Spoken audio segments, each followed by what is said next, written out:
All right, everyone. Corey has volunteered to tape this. We're going to be sending this video to the PTSA. That's the Parent-Teacher Student Association. If your parents are members, tell them thank you because they pay for the Doer flasks. Okay, without that, we wouldn't be able to do this. If they're not members, encourage them to join. It's only $10. My name is Mr. Soboleski. I teach chemistry here. Teach chemistry a couple rooms down. You can just call me Mr. S. I guess we're ready to get started here. So in this Doer flask, I have liquid nitrogen. Liquid nitrogen has a boiling point of right around negative 196 Celsius.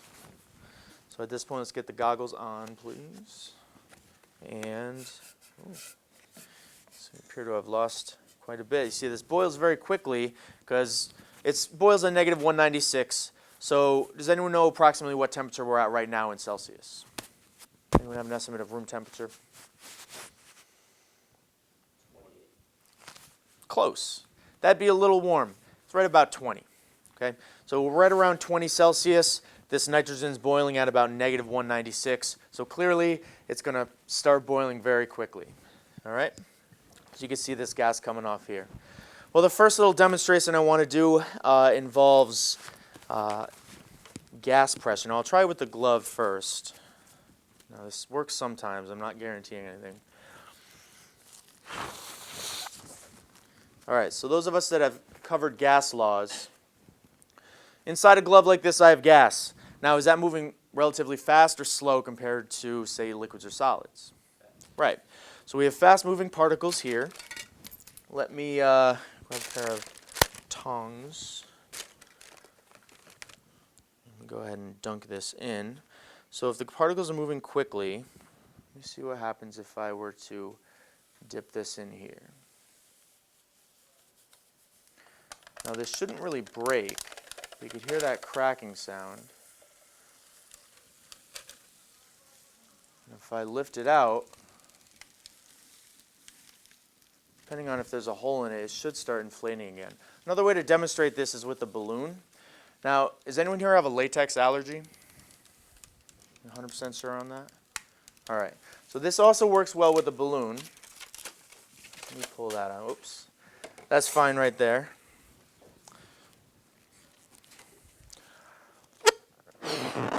All right. So same gas particles in here.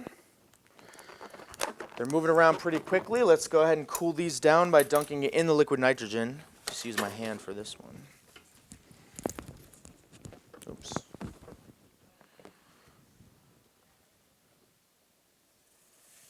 All right. So I'm cooling down those gas particles. We're going to talk a lot about pressure and volume, Charles' law, Boyle's law. So at this point,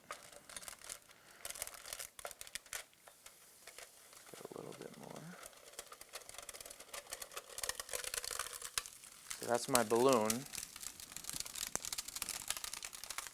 And if I hold it right here, you see it just completely reinflates.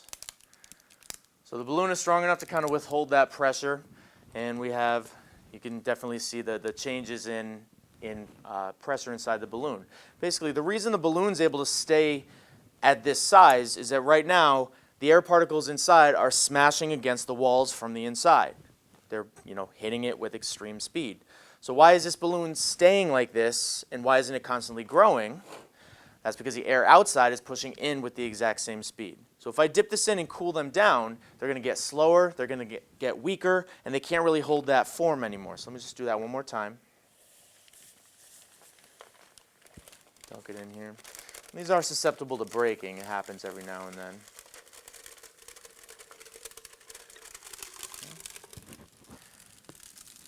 And now that I've removed it, it's gaining heat, gaining temperature. Those gas particles are speeding up, and they're able to basically pop that gas back into place, just like that. So that's our balloon. Next thing I want to show is what would happen if I were to basically dunk my finger in there. A lot of people ask, And while I'd love to leave a lasting impression on everyone, I'm not quite ready to sacrifice a finger for this. So I'll kind of do the next best thing. have a hot dog here. So in Mythbusters, if they want to test like what effect it would have on like a human body, what do they use? Pigs, right? I mean, they use that dummy Buster, but also like if they want to simulate the meat, they use pigs. So this pork hot dog, or whatever kind of meat they claim it is probably going to be our best bet. So let's go ahead and just dunk that right in, and we'll just let that sort of stick in my tongs here. Just sort of let that simmer there. Let me go grab another pair. Oh, right here is perfect. Now, let's talk about what's happening inside that hot dog. So besides the fact that it's proteins and carbohydrates and fats, what's kind of the main component of any kind of meat? Like, do you ever hear that saying, like, our bodies are like 2/3 water? Now, what happens to water when it freezes in terms of volume?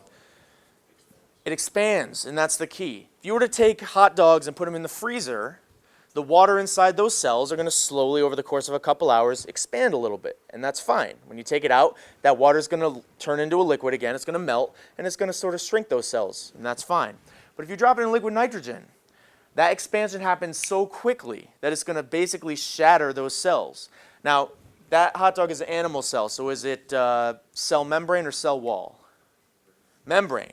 So we can expect that water to have basically burst those cell membranes open. And if I give this a little more time, we might be able to see what that would look like. While that's happening, I'm going to demonstrate on a different type of cell. So this rose has plant cells, obviously. What do you think is the main component in plant cells? Just like in animal cells, it's water. Now these have cell walls, not cell membranes, but the effects should still be the same. The water inside this rose is expanding very quickly. It should shatter those cell walls.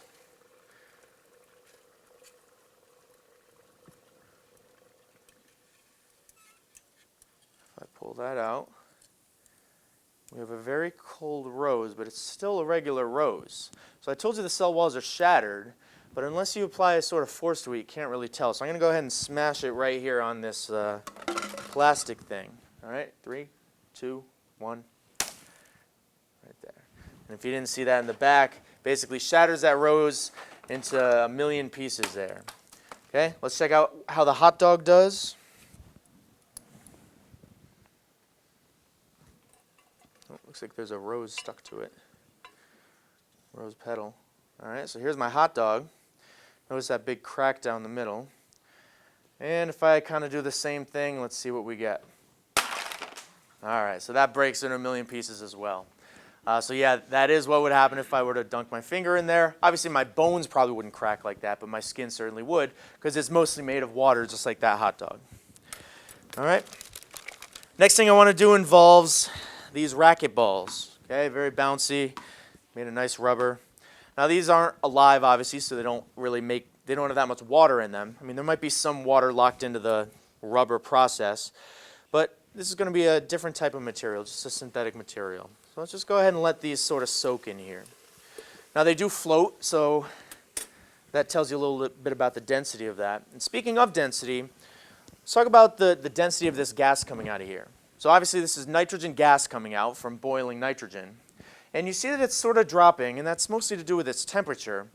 But we're not seeing, and the further this goes on, what we'll notice is that it's almost like it's the same density as the air around it.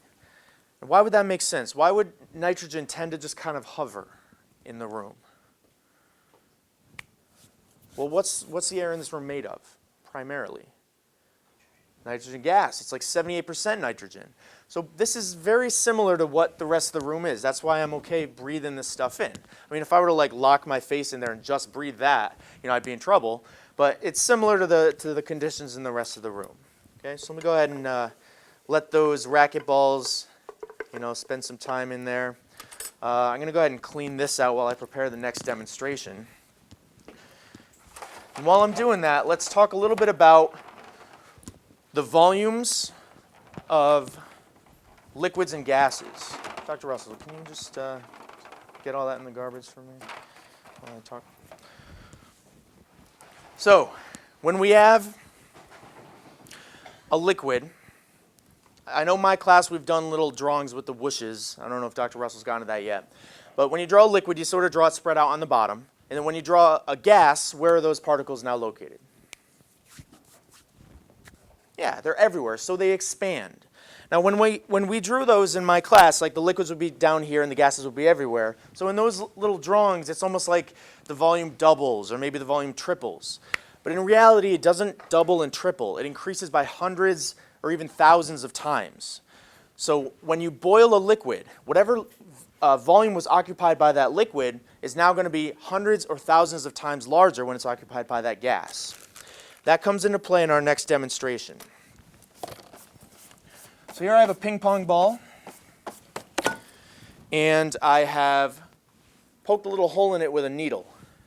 So when I dip it in here, it's going to basically fill with liquid nitrogen. Okay?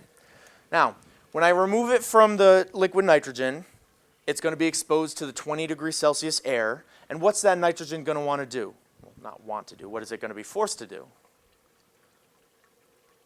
What do we call it when liquids turn into gas? Like when you heat up a pot of water. Evaporation, but if it's at the certain temperature, we call it boiling. So we can expect that liquid nitrogen inside to boil very quickly. And as I just mentioned, that gas is going to expand to hundreds of thousands of times. Hi, Ms. Rinaldi. I'm looking for my other gloves, the thinner gloves. Can I have a pair? Yeah, you can borrow a pair. Someone took them all out of my room. So basically, we're going to assume that this ping pong ball is completely filled with liquid nitrogen. So if we want to look at the volume of that as maybe, I don't know, I'll call it 10 cubic centimeters, that gas is going to occupy hundreds or even 1,000 times that volume.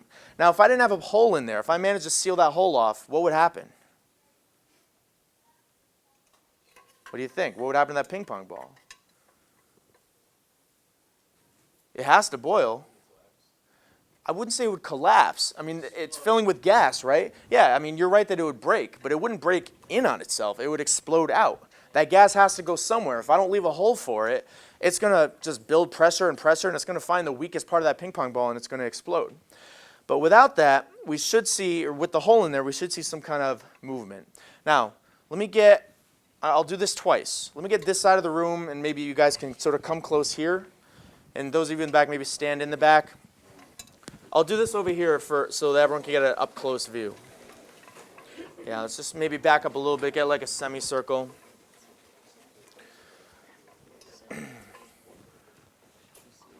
All right, 3, 2, 1.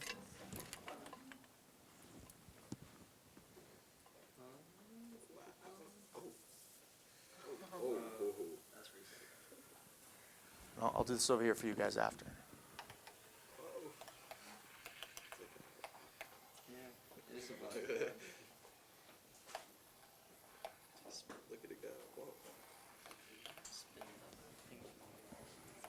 Here, lift that corner up. Try to get it more in the middle.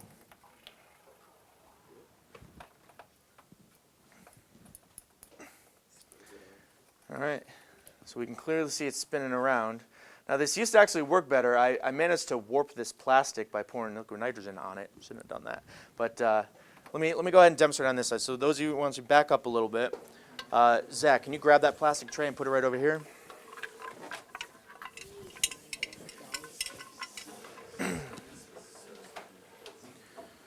All right, and make sure those that didn't see before can see. Maybe if we can scoot to the side there.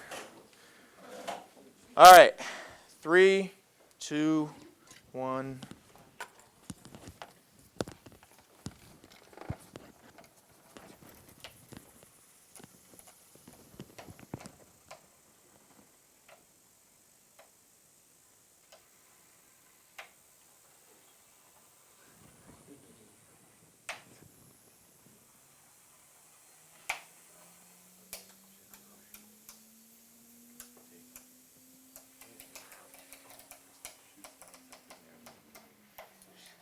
Good one. Probably the best one I've done. Now remember, I drew lines on that thing. It's spinning so fast you can't even see them. That's what it sounded like. Still spinning. Still spinning. And the reason it spins so long and so violently is because that volume that was occupied by the liquid is going to expand hundreds, thousands of times. In fact, we could probably work out a calculation later if we look at density of the gas compared to density of the liquid, and we can see just how many times that has to expand. So all that gas has to go somewhere. It's going to basically blast its way out of that hole. All right? So we can grab a seat. Let's check on our racket balls. Now, what I'm going to do is basically try to bounce these on the ground. Not to give anything away, but if anyone is susceptible to loud noises, you might want to cover your ears when I do so. And I'm just going to request anyone with open-toed shoes, just kind of lift your feet when I do that as well. Okay? Not giving anything away, of course. I mean, it is just a bouncy ball, right?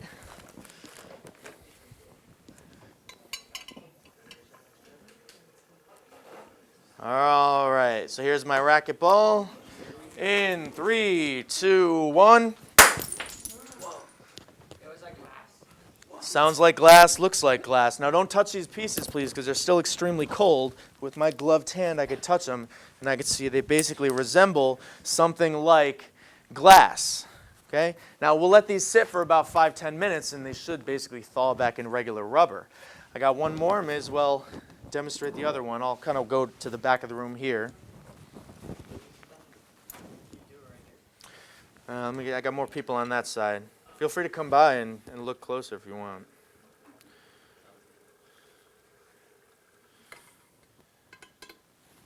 Okay. 3, 2, 1. All right, so that's the racket ball. Just tells you that when you cool something down that cold, the properties can completely change. You've probably seen things like that in movies. You know, would that work if you like froze someone in it and then shattered them? There's a lot of factors going on there. But you can break things due to them being extremely cold. Let's see what I can do next. Now, I've done this at different levels. I've seen it done at the college level where you can kind of get away with a little more dangerous stuff. And I've seen things like you take a bottle, put liquid nitrogen inside, and then seal it off. Now, could someone tell me what would happen there? Right, and why would it explode? Right, so let's piece that together again. I hear the temperature difference, so it's the liquid nitrogen is going to boil. Now, what did we say about the volume of liquids compared to the volume of gases? Is it like 2 times more, 3 times more? No, it's like hundreds, thousands of times more, so that gas has to go somewhere. If you seal it off, it's going to build gas pressure until it finds the weakest point, which isn't at the top. You always think it's going to be at the top. It's going to blow the top. It's usually like along the seam where they kind of seal the bottle. But yeah, it would basically explode out, and it's interesting but very dangerous, especially for an internal room like this. So what I'm going to do instead is just sort of hold the bottle and dunk the end in the nitrogen, just like this. Now, in about a minute, I'm going to lift it out, and what I want you guys to look for is some kind of liquid in the bottom of the bottle. I've done this a bunch of times yesterday. It should be like almost like a off-white color. And we're going to try to figure out what that liquid actually is. So, okay, let me lift it out here, and see that liquid in there? A little bit of liquid in the bottom. And that's inside the bottle. That's now stuck to the outside.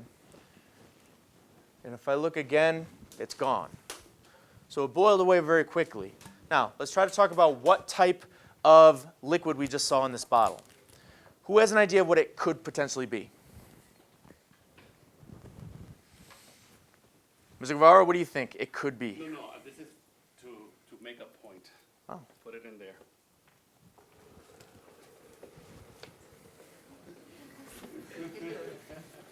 It just contracts, doesn't it?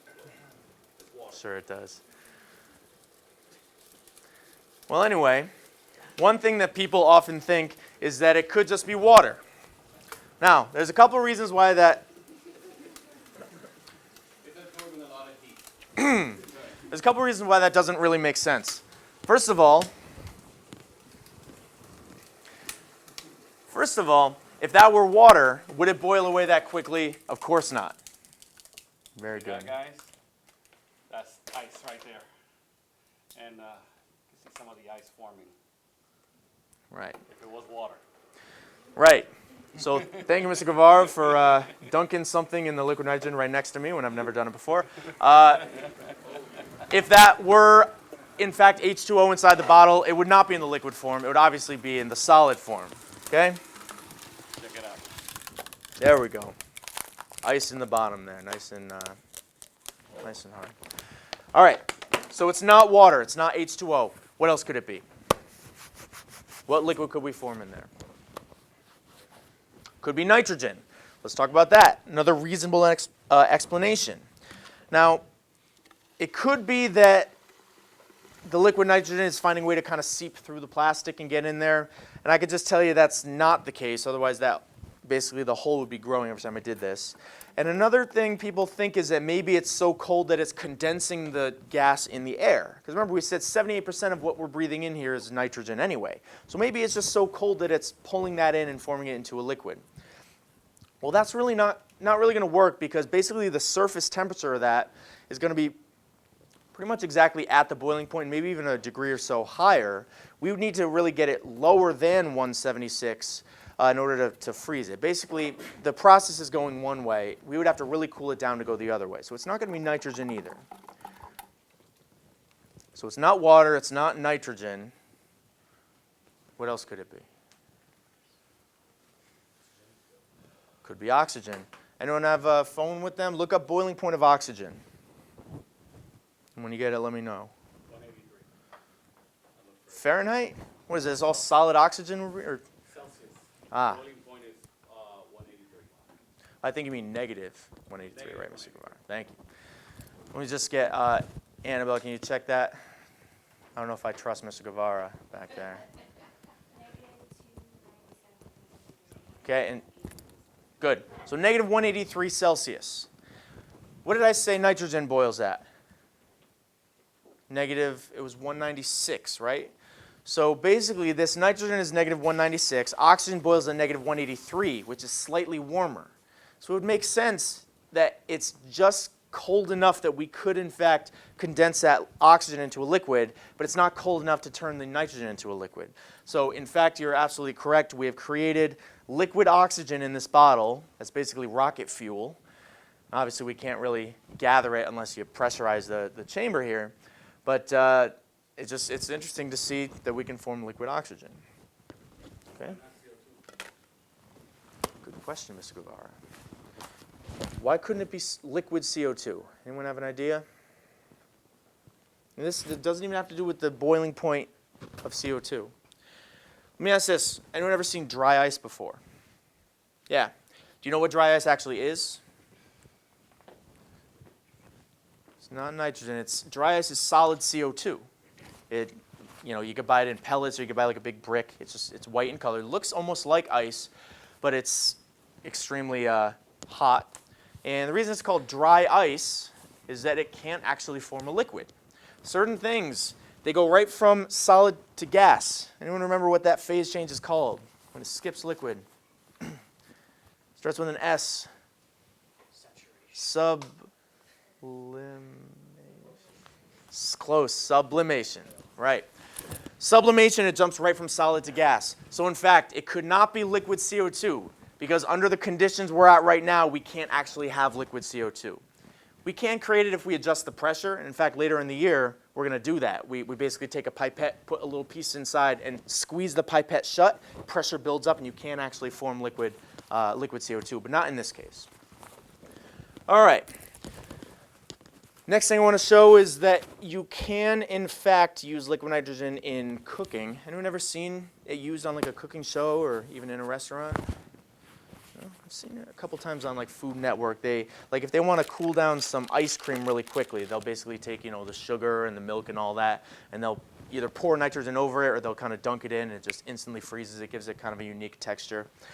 So I just sort of wanted to demonstrate that you can, in fact, do so. Now, I'm going to break my lab rule by eating in the lab, and I'm going to make sure I use clean kitchen tongs and not necessarily the lab tongs we've been using. So I'll take some of this. I'll put some whipped cream on it. Oops.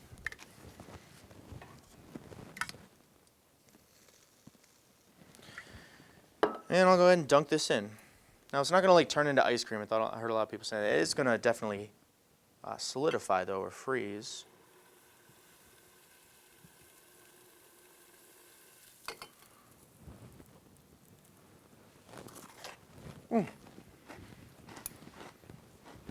It is cold, but it is edible.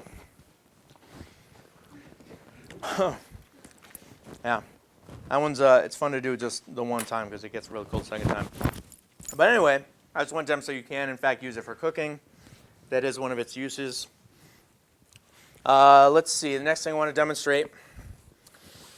Well, we talked about what would happen if I dunked my hand in there and kept it in there. Basically, my fingers would shatter because the water in my cells would expand quickly, break all their cell membranes, and, you know, my hand would be left as just bone. But there is a way that I can actually safely touch this. Mr. Guevara. Oh, I got a pair right up here for you.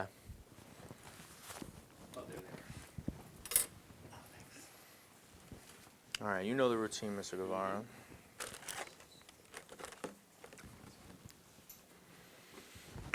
All right, so it's kind of a mental thing. You just need to kind of brace yourself for it. All right, go ahead. I'm sorry. All right, get that on camera. I got a camera. Go ahead. Just like that. You can, in fact, pour it on. Let's do it this way just so everyone can see. You can, in fact, pour this directly on your hand if you utilize a certain scientific phenomenon. First of all, anyone want to guess why I didn't instantly get frostburn or frostbite from that? Why was my hand safe? Why was that okay? All right, well, let's sort of talk about why that happens. If you were to take like a frying pan from your kitchen and throw water on it, assume the frying pan's like, you know, you just finished cooking, you throw water on it, what sound do you hear? Yeah, like a tss. Because basically you're taking liquid water and you're throwing it on something extremely hot and it's going to boil. And that's the sound of the water boiling. However, if you manage to bring that frying pan to like an industrial, like, you know, some kind of forge almost where they can increase it to like 500 degrees Celsius, so make it like 3-4 times hotter, and you threw that same water on there, it wouldn't actually make that sound. What you would see is the water sort of bead up and roll around the top. And it would last up there for, I mean, it sort of depends on the temperature difference, but it could last like up to 30 seconds or so as this little bead. It's a really interesting phenomenon. And the reason that happens is when the temperature difference is so high. Like if you have a, you know, regular water, so we'll call it 20 degrees Celsius, and you throw it on something that's 500 degrees Celsius, the difference is so high that as soon as that liquid water comes close to that hot source, it starts to boil. Now, boiling produces gas, and what did we say about gases in terms of volume? It's like hundreds of thousands and thousands of times larger. That gas is basically going to shoot out of all of the openings of that water, including under it. So here's my frying pan, here's that bead of water. As soon as it gets close, it's going to start blasting gaseous water vapor under it. It's almost like when you see like in movies or footage of like the lunar lander. It gets close and it like blasts air underneath to slow it down. That's basically what it looks like. And if the difference is big enough, it can sort of float on that cushion of air. Or in the case of water, it's going to be a cushion of water vapor. In the case of this, it's going to float on a cushion of gaseous nitrogen. This effect is called the Leaden frost effect. And as long as I hold my hand a certain way, I'm safe. Because I'm certainly not 500 degrees Celsius, but this certainly isn't 20 degrees Celsius. The difference is still there. That's negative 200. I'm 25, or I'm more like 35. That's my body temperature. That's going to be enough of a difference for those beads to get close to my hand, start to boil in the air, and basically roll down my hand on like a cushion of air. So that's the reason I am not getting burned. Now, if I said, Mr. Guevara, pour it in my hand like this, that'd be a different story. Because that Leaden frost effect only lasts like a second or two. Okay, so I wouldn't want to like cup my hand like this, or I wouldn't even want to keep my fingers together because it can sort of get stuck in the spaces between my fingers. Okay, so sort of the last thing I like to do, we have a little bit left in here, and basically whatever doesn't get used is just going to turn into the gas in the air, so we may as well use it. I'm going to pour some on the ground in certain parts of the room, and I want you guys to look for that Leaden frost effect. What you can look for is little beads of liquid nitrogen that sort of roll across the ground, because if we think about the temperature differences, I mean, this floor is colder than my body temperature, but it's still hot enough compared to that for that effect to take place. So let me start right in the middle here, and then I'll sort of go around the room and I'll pour a little bit. If you want, you could just pour on top of the table. I've done it, but you gotta move these guys back. I guess we can do that. It's your room. All right, I'll start. I guess we can go on the tables. So, gentlemen, find some space. Stay around, but Let's get that bottle out of there, too. get away from the table. Now, if anyone has open-toed shoes, the only thing I ask is that when I pour, you please lift your feet off the ground. The only thing I don't want is for that Leaden frost effect to lead those beads right under your toes, because that would not be fun. All right. Jason, can you just go move a little bit there so I don't spill all over? Yeah, that's fine right there. Okay, guys, check this out. Everybody come around. All right, I'll do it over here, too, so in case you can't see that well.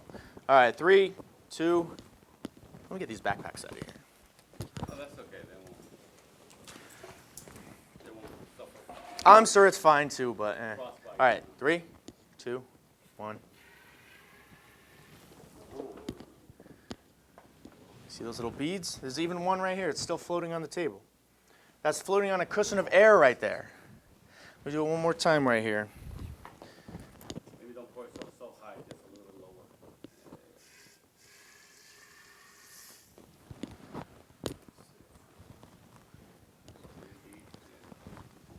So the reason those aren't instantly boiling is because they're basically suspended on a cushion of air. Yeah. And then eventually they'll lose their speed. Let me go right over here. So you guys clear a space. Yeah, you guys back at least 6 feet away from the table. 6 feet away from Yeah, the a table. little bit more, Henry. Here, Ben, just right here. All right, same deal. We're gonna look for that Leaden frost effect. 3, 2, 1. You can definitely see a couple of these beads left. We'll do it one more time. Ooh, there's a lot of them. Okay. Yeah, the bigger beads, they tend to roll faster. The smaller beads, they tend to Yep. slow down. Less All right. pressure. Well, I just have a tiny bit left, so I may as well just dump it right there. Do one more here.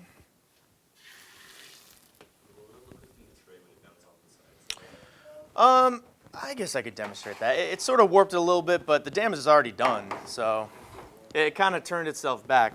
Let's take a look here.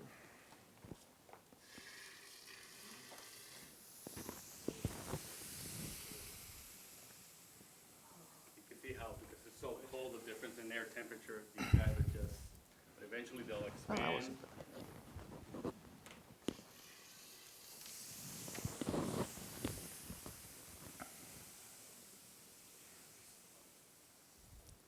And notice the density of the gas. It's not really rising up. It's sort of sinking down, but it's not really sinking down as much as you might think something heavier would. I mean, it's similar to the density of the air around us.